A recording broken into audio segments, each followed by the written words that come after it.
breaking news coming in. Jaishankar has met with his Canadian counterpart, and this meeting is coming amid the Canada-India strained relations.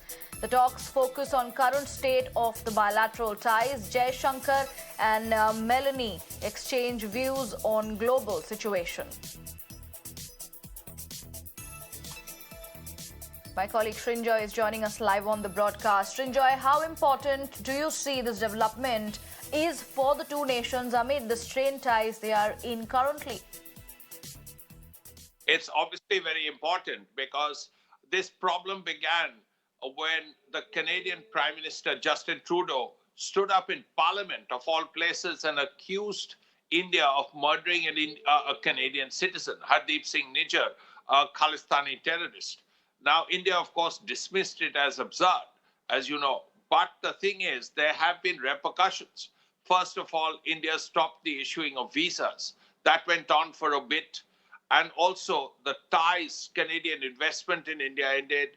The Canadians also took action. But better ties are certainly necessary.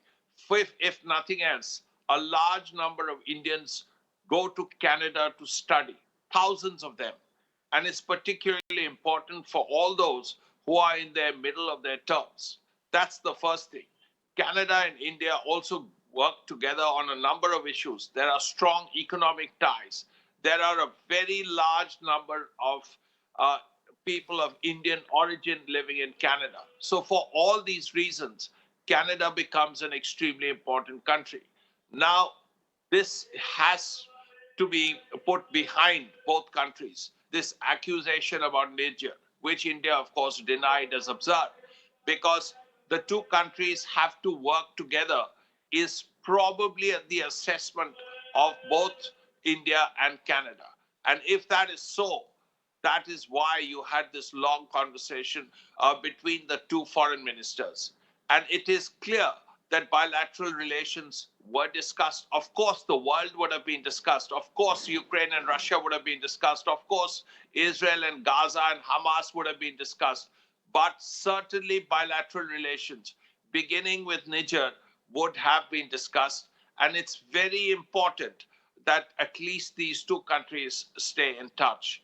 Of course, we don't know what the result of that of the investigation that India is doing about it and where it stands and what will happen.